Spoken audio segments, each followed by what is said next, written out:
Hey guys, it's Chicken Unk here, and today we're going to work on a question that's probably really common in an intro to quantum computing class. We're going to work with quantum measurement.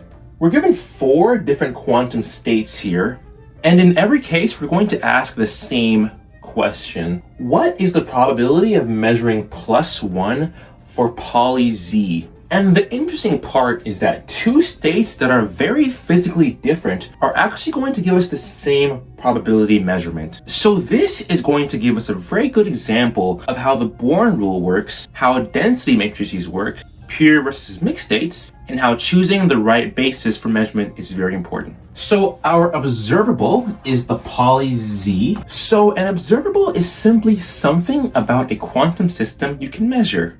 Examples are position, energy, momentum, or spin. So mathematically, an observable is represented by a Hermitian operator, which is a matrix. So for a qubit, the poly Z operator is here, which is an observable. And then Hermitian just means that it is equal to its conjugate transpose. So as you know, the eigenvalues of poly Z are plus and minus 1. And the corresponding eigenvectors are, so +1 corresponds to the 1, 0 eigenvector, and the -1 corresponds to the 0, 1 vector. So when the question is asking us for the probability of measuring +1 for sigma Z, we're really asking what is the probability that the state will be projected onto ket 0. So for a pure state, the Born rule tells us this, that the probability of getting 1 is equal to the absolute value squared of the inner product of 0 and psi. And then for a density matrix, we will use this formula, which is the trace of P plus, which is the projector 0, 0, times our density matrix rho. So let's do our first question. We have spin up in the x direction. So then this will be 0 plus 1 over square root 2. So this is our plus state, in essence applying the Hadamard to the ket 0 state. Even though we're calling this spin up, it is spin up in the x basis, while we're measuring in the z basis. So then, using the Born rule, this will give us our answer. The 0 and this 0 will give you 1, and the 0 and this 1 will give you 0. So essentially, we're getting 1 over square root 2 in the inner part. Therefore, we're only looking at 1 over square root 2, and then squaring that, we will get 1 over 2. So in English, what this is saying is, if I prepare the qubit along plus x, and then measure in the z basis, I will get +1 half the time. So now we're going to do the same thing for spin down in the x direction. So notice the same thing happens here. The bra 0 will go to the ket 0 and give us 1. The bra 0 will go to the ket 1 and give us 0. And then we will also get this 1 over square root 2 in the middle here, which then will give us 1 over 2 again. So both plus x and minus x look 50-50 when measured along z.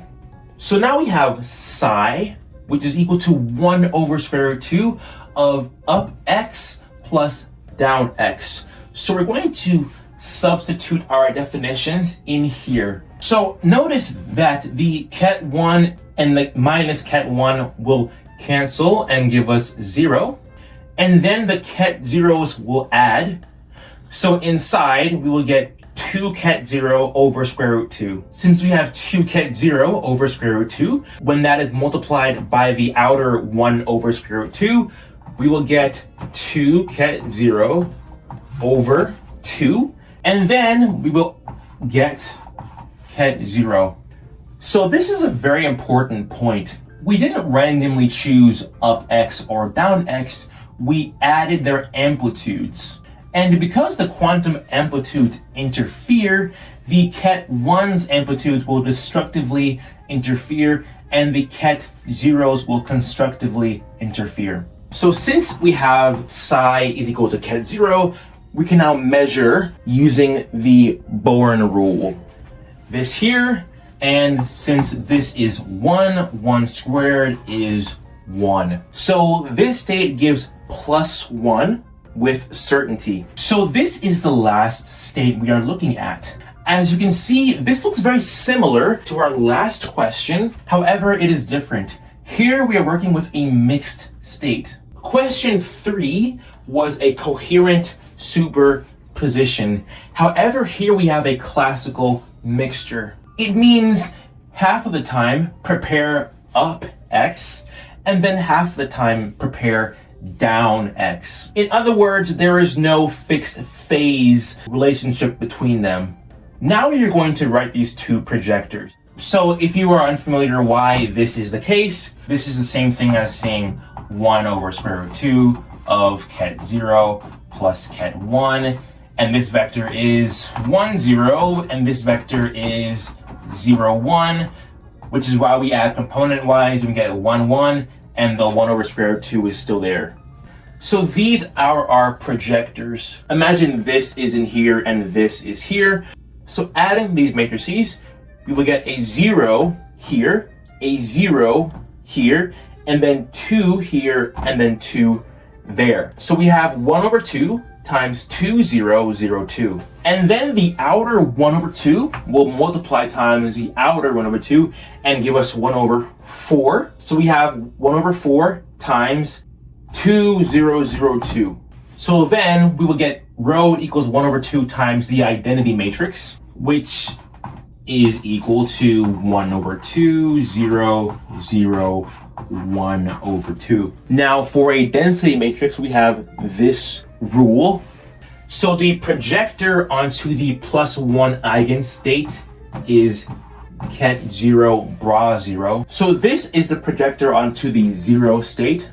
Its job is to keep the part of the ket 0 state and remove the ket 1 state. So this is going to be 1, 0, 0, 0. And then multiplying these together, and we get 1/2, 0, 0, 0. And then taking the trace of this, we get 1 over 2.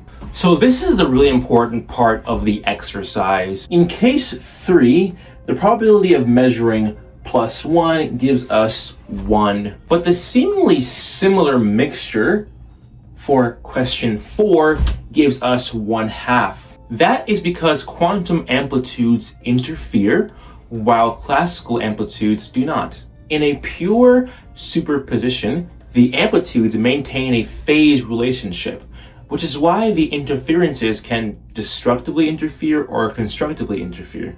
However, in the mixed state, the coherence is gone. So if a qubit starts to interact uncontrollably with its environment, information about that phase can leak into the environment.